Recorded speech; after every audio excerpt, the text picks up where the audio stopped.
I wanted to show you the latest from Dr. John Campbell because you know how they said you had to get vaccinated to protect other people? Well, now there's a new study that shows that that people who were vaccinated and unvaccinated, well, I'm going to let him tell you. Watch this. This is stunning. The whole idea of you're doing this for other people kind of blown out of the water. Watch this. Today's talk, Wednesday, the 18th of October. Now, I'm going to be presenting research from the medical school in Chicago today about the amount of SARS coronavirus 2 RNA that's shed during normal breathing. Now, it just seems quite incredible.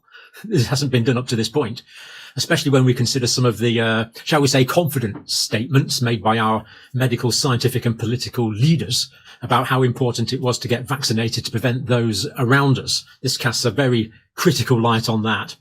So what this research is about is basically the first 8 days are the most infectious after initial infection. It doesn't tell us about infectivity before first symptoms, but it's the first 8 days after symptoms, an average of 80 viral particles per minute shed during the first 8 days. Then it drops off quite quickly.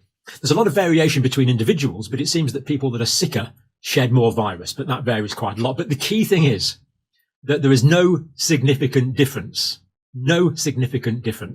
between the amount of viral particles shed by someone who has been vaccinated and the amount of viral particles shed by someone who has not been vaccinated. Now, if this is true, if this is substantiated by further research, that means there would be no scientific basis for saying that vaccination of one person protects another person.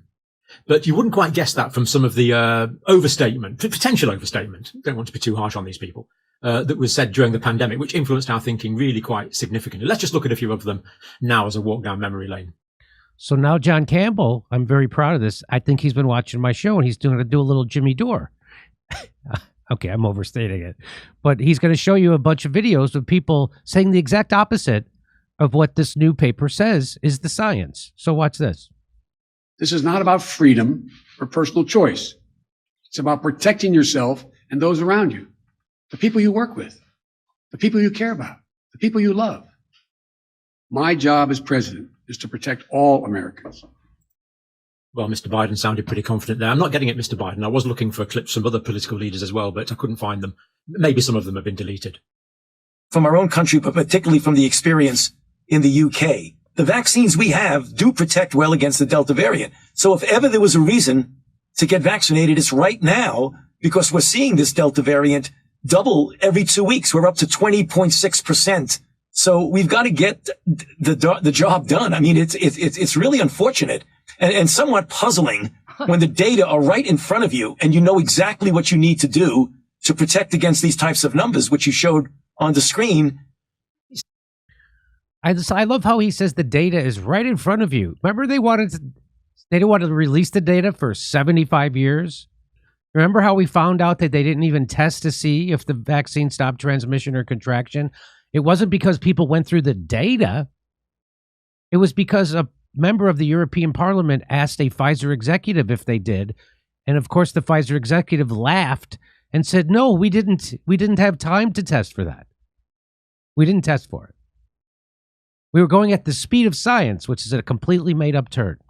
So let's hear what there's way more to this. Watch this. Seem to be saying there that get vaccinated to keep the number of new cases down. That's my impression of what he said. Our data from the CDC today suggests, that vaccinated people do not carry the virus, don't get sick, and that it's not just in the clinical trials, but it's also in real world data. No, I want to be clear about what the CDC is saying and what the CDC is not saying. The CDC is saying they have concluded that fully vaccinated people are at a very, very low risk of getting COVID-19. Therefore, if you've been fully vaccinated, you no longer need to wear a mask. Let me repeat, if you are fully vaccinated, you no longer need to wear a mask. The safest thing for the country is for everyone to get vaccinated. Joe Rogan, you may have heard about this, made comments about young people getting vaccinated. It's getting a lot of buzz. He said, if you're like 21 years old and you say to me, should I get vaccinated? I say no. If you're a healthy person and you're exercising all the time and you're young and you're eating well, I don't think you need to worry about this. Saying young, healthy people shouldn't get vaccinated. Just quickly, your response? Well, that's incorrect, Savannah. And the reason why is that you're talking about yourself in a vacuum then. You're worried about yourself getting infected and likelihood that you're not going to get any symptoms. But you can get infected and will get infected if you put yourself at risk. And even if you don't have any symptoms, you are propagating the outbreak because it is likely that you, even if you have no symptoms, that you may inadvertently and innocently then infect someone else who might infect someone who really could have a problem with a severe outcome. Yeah. So he's making it sound like Joe Rogan was wrong about that, and that the vaccine would stop you from infecting other people. That's what he just said. So if you want to only worry about yourself and not society, then that's okay. But if you're saying to yourself, even if I get infected, I could do damage to somebody else, even if I have no symptoms at all. And that's the reason why you've got to be careful and get vaccinated. Yeah. So you say young, healthy people should get vaccinated. Absolutely. All right. Absolutely. So you see how they couched it. They couched it like, you don't want to be selfish. You don't want to be selfish. Because if you don't get vaccinated, you're hurting someone else. Well, what we always said was, well, why doesn't that someone else get vaccinated? Why does that other person need me to take a vaccine for their vaccine to work? So these are the kind of nonsensical statements that we couldn't make sense of. And the reason why you can't make sense of it is because they don't make sense. Now, let's remember that the vaccine's super safe and effective. And it does slow the transmission and contraction. It'll keep you out of the hospital. It'll keep you from getting seriously ill or dead. So that's why it's fantastic. Kurt and I eat our boosters for breakfast every day. And so here, now Dr. John's going to break it down for you. Let's get straight down to the detail of this paper now. Now, it's a simple device that you breathe in and out of. It's remarkably simple. The most clever inventions often are simple, and I'll be showing you the details of it later. But it's testing for the amount of RNA, the SARS coronavirus 2 RNA shed during normal breathing. Now, this is a preprint paper from the University of Chicago. But it looks pretty good to me. I've read through it, obviously. This is the paper here. Quantity of SARS coronavirus 2 RNA copies exhaled per minute during natural breathing. This is the key thing, during natural breathing. Of course, natural breathing is what happens during the natural situation. This is so obvious. Why hasn't this been studied before? It's really quite. I wonder why it hasn't been studied before. I have a feeling it might have been studied before, and then they maybe didn't like what they found, and maybe they didn't share it. That's what I maybe think. But I can't be super sure. That's just a super big guess.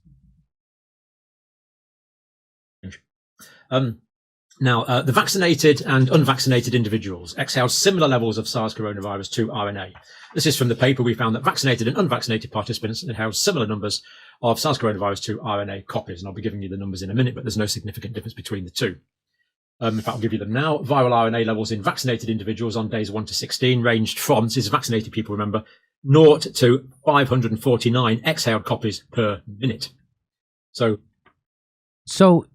if you want to watch he's going to go through the study. It's going to take about 8 minutes, and it's interesting. So if you want to watch that, go right ahead. But you already know the important parts already.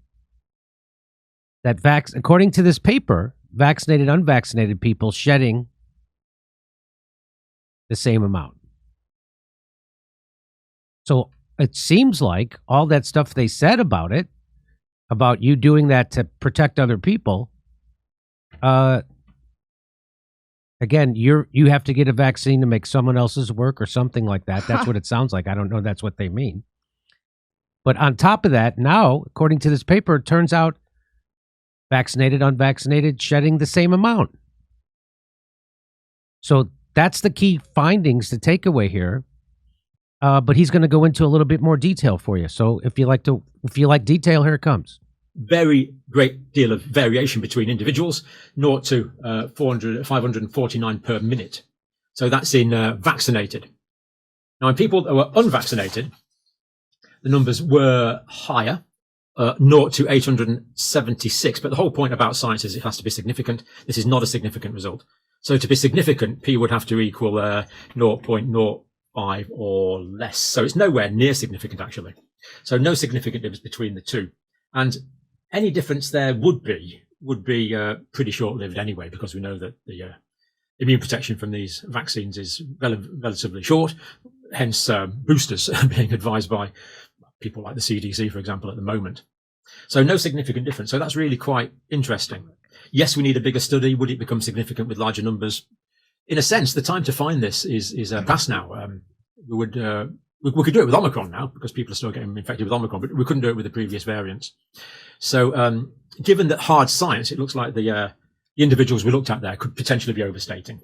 Let's just quickly look through the rest of this paper. It is pretty interesting. So levels of viral shedding on breath did not differ between the variants very much. So early variants, like the Wuhan variant early on, I think that probably includes the Alpha variant, 0 to 876 per minute. Delta, 0 to 549. Omicron, this is surprising. Omicron was actually lower, 264 copies exhaled per minute. So the reason that Omicron is so much more infectious, presumably, is because the Omicron binds much more effectively into the ACE2 receptor site rather than being larger numbers of particles actually exhaled, although we would need a larger study to be sure of that. But of course, thankfully, the Wuhan variety and the Alpha and Delta varieties no longer exist. They've been replaced by the Omicron varieties. Peak levels of shedding on the breath were similar across variants. So this is the amount. There's actually a graph here. So this is the amount that was actually shed across variants. These are the participants, and they've arranged them into increasing order. But we see that the average line there was pretty similar. The red there is pre-Delta, the grey is Delta, and the blue is Omicron. So we see fairly similar levels of virus being shed between the different variants. In fact, while I'm here, I'll just show you the simple machine they use. It's incredibly clever. So it's just a syringe, and you put this. I guess you put this in the fridge. This cold wrap round about it like that, and that causes the condensation because it's cold around the outside. And then you just collect it. So you breathe in and out normally. The condensed particles are in there, and then you can check those with real-time quantitative polymerase chain reaction checks. So simple, and yet they didn't think of it till these clever people in Chicago worked it out. So congratulations on designing something so simple and, of course, cheap. Background here, SARS coronavirus 2 is spread through exhaled breath of infected individuals. Of course, we know this. How much virus an individual is exhaling during normal breathing? We didn't know that before this. Now we do over the course of their infection. So this is the new information that's been found out here. Previous studies focused on viral load inside the respiratory tract, but not in the breath. So the viral load inside the respiratory tract could potentially tell you how ill people got, or could be a factor, but it doesn't tell you how transmissible they would be. That's the big thing that this study adds. So COVID-19 patients, they use real-time quantitative PCR, so they could actually work out the number of RNA copies, and of course an RNA copy represents one viral particle. Didn't decrease significantly from day 8, so we see that people are pretty infectious from day 8. Now, frustratingly, this doesn't tell us how infectious people were before they became symptomatic.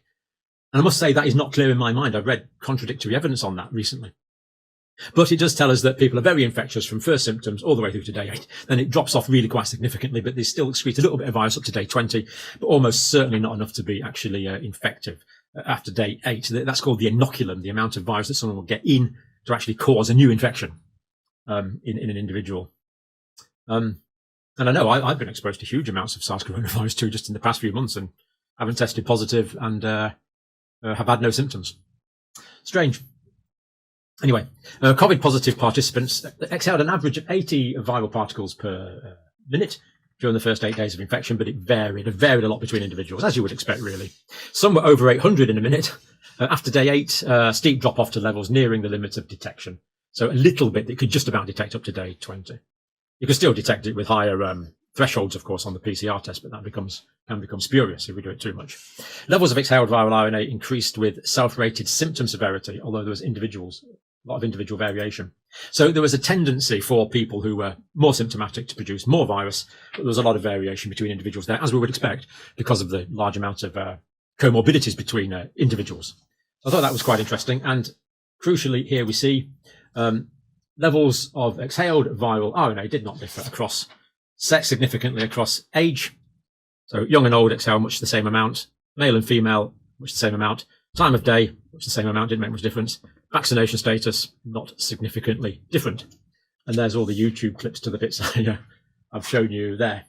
So, this is simple science, but hard science, and it just wasn't done up till this point. So I'll leave that with you as a point of reflection. Now, I advertised these books a few weeks ago, completely free, I add, for free download PDF. I wrote these during the last years of being a full-time lecturer. So this one is physiology, or the body's normal function. So you can download it, and the quality when you download it on the PDFs. It is excellent. So you can download it, put it into your own notes, color in the pictures, do whatever you like. That one's all normal disease function. And this one's all abnormal disease, or abnormal function. So normal physiology, abnormal pathophysiology. And this goes through all the different diseases. So just to give you an inkling there, there's all the different, so we've got nature and etiology, cause of disease, neoplasm, infectious disease, disorders of immunity, disorders of arteries, disorders of veins, shock, hemorrhage, cardiac disorders. It goes on. Covers all the basic physiology, really, that anyone who wants to take. So there he's just telling you how to get his books. So for free? What a grifter. What a grifter. So, and it's amazing how people, they don't actually, when people try to contradict Dr. John Campbell, they don't contradict his science. They go after his credentials. They try to discredit him as a person. He's not a real doctor. Is that right? I watched a guy try to discredit him. This was a while ago. But he goes, no, he's impeccable. His reference. The guy started with that. He didn't go at him. And then he goes, it turns out he worked for one of these companies, the guy who's making the video.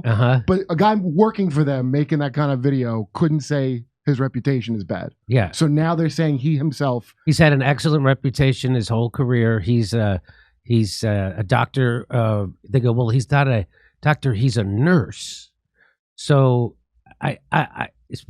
but he obviously he has a PhD and he teaches nurses how to do nursing. He writes medical journals, and he has been a medical lecturer, and he's had an impeccable reputation. And so that's what they try to do. They try to.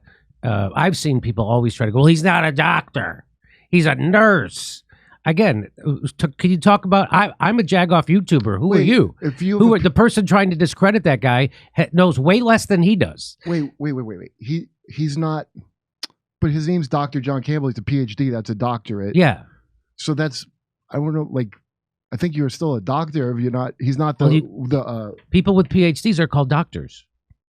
Yeah, so it's weird to be like, he's a nurse. I thought he's a teacher. Yeah, and he is, and he teaches nursing. He teaches people how to do nursing. Oh, okay. Yeah, that's what he did. I think he might be retired. So they're now. removing his actual doctorate to slander him. To slander him. Yeah. So anyway, so that's, and I might have used the wrong term when I said shed. So it's exhaled. So I just want to correct myself.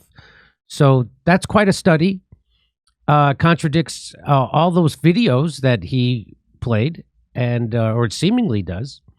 And so again, I'll just say it one more time that I can forgive all the people who got the COVID wrong and believed the propaganda.